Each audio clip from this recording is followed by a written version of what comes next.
Assalamualaikum warahmatullahi wabarakatuh. Saya Talia Desti Maharani dengan NPM 21170510117. Di sini saya akan menjelaskan materi pengantar organisasi komputer 2, yaitu gerbang logika dan transistor. Jadi, gerbang logika ini adalah fondasi elektronika digital. Dia adalah bangunan dasar dari semua rangkaian digital. Gerbang logika ini adalah sirkuit elektronik yang mengambil satu atau lebih input biner 0 atau 1 dan menghasilkan satu output biner tunggal berdasarkan aturan logika tertentu. 0 seringnya mewakili tegangan rendah, misalnya 0 volt, sedangkan 1 mewakili tegangan tinggi, misalnya 5 volt. Konsep dasarnya logika biner ini semua operasi gerbang logika didasarkan pada logika biner yang hanya mengenal dua nilai, benar, true atau 1, atau salah, false atau 0. Kemudian ada tabel kebenaran, truth table. Jadi setiap gerbang logika ini punya tabel kebenaran yang secara sistematis menunjukkan semua kemungkinan kombinasi input dan output yang sesuai. Kemudian jenis-jenis gerbang logika dasar ada 3. Yang pertama itu AND. Fungsinya ini output akan 1 atau true jika hanya semua inputnya itu 1, true. Jika ada satu saja inputnya yang 0, maka outputnya juga akan 0. Simbolnya ini seperti ini, tabel kebenarannya seperti ini. Jadi jika input A dan input B ini sama-sama 0, maka outputnya akan 0. Input A 0, input B 1, outputnya akan 1. Inputnya akan 0. Input A 1, input B 0, outputnya akan 0. Kemudian jika input kedua-duanya adalah 1, maka outputnya akan 1. Kemudian ada gerbang OR. Fungsinya ini outputnya akan true atau 1 jika salah satu atau keduanya inputnya true. Output akan 0 hanya jika semua inputnya 0. Jadi ini kebalikan dari si gerbang AND gitu ya. Simbolnya seperti ini. Tabel kebenarannya seperti ini. Input A, input B 0, maka outputnya 0. Input A 0, input B 1, maka outputnya 1. Input A 1, input B 0, maka outputnya 1. Input A 1, input B 1, outputnya pun 1. Oke. Kemudian gerbang selanjutnya itu gerbang NOT atau inverter. Fungsinya ini outputnya akan selalu merupakan kebalikan dari input.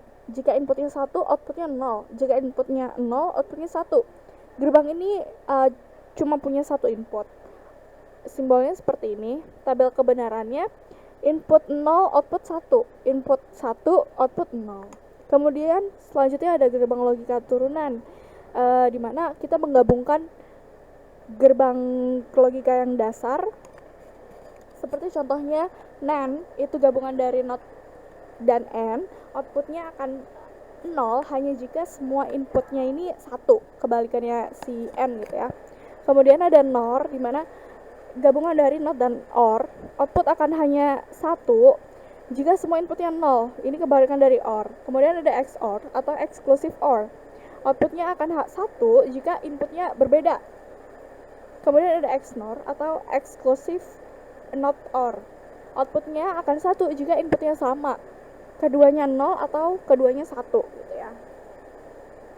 Kemudian bagaimana sih aplikasi dari gerbang logika?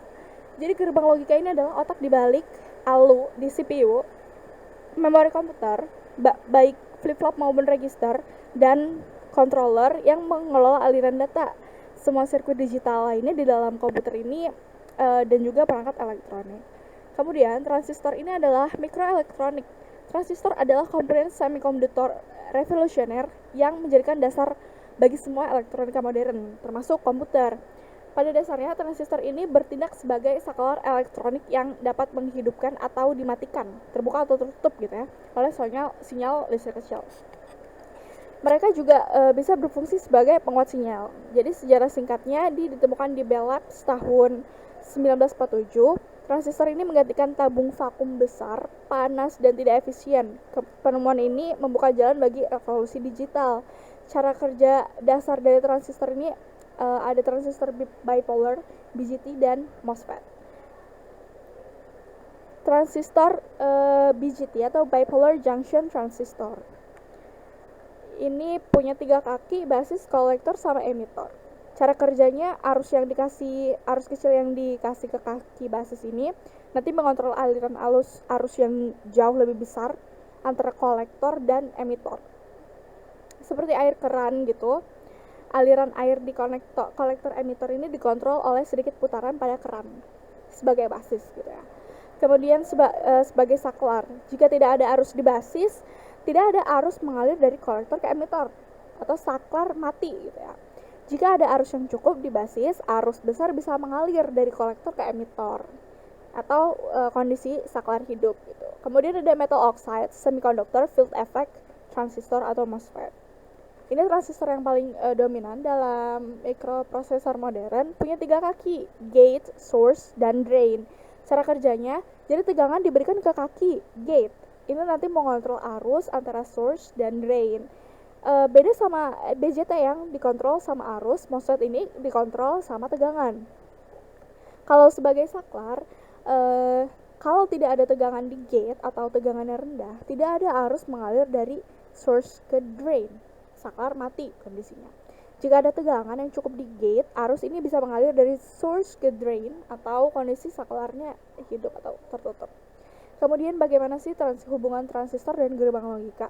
Hubungan antara transistor dan gerbang logika ini erat gitu ya. Setiap gerbang logika ini dibangun dari kombinasi transistor. Contohnya, gerbang NOT atau inverter ini paling sederhana dapat dibangun hanya dengan 1 atau 2 transistor, tergantung jenisnya, dan beberapa resistor. Ketika input tinggi, 1 transistor ini dihidupkan dengan mengalirkan arus ke ground, membuat output rendah atau 0. Sebaliknya, jika input rendah atau 0, transistor ini dimatikan dan output menjadi tinggi.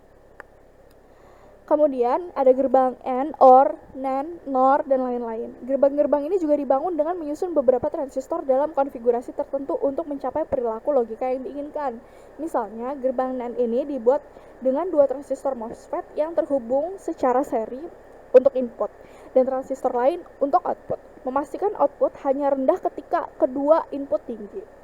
Kemudian pentingnya transistor yang pertama ini untuk miniaturisasi. Ukuran transistor yang kecil ini memungkinkan jutaan bahkan miliaran transistor dimuat ke dalam satu chip sirkuit terpadu atau IC seperti CPU atau memori. Kemudian konsumsi dayanya rendah, terutama pada MOSFET, karena mereka ini memiliki konsumsi daya yang sangat rendah dan tidak berganti status, misalnya pada saat mati. Kemudian dalam kecepatan, transistor modern ini dapat beralih status hidup dan mati gitu dalam hitungan nanodetik, memungkinkan kecepatan komputasi yang luar biasa.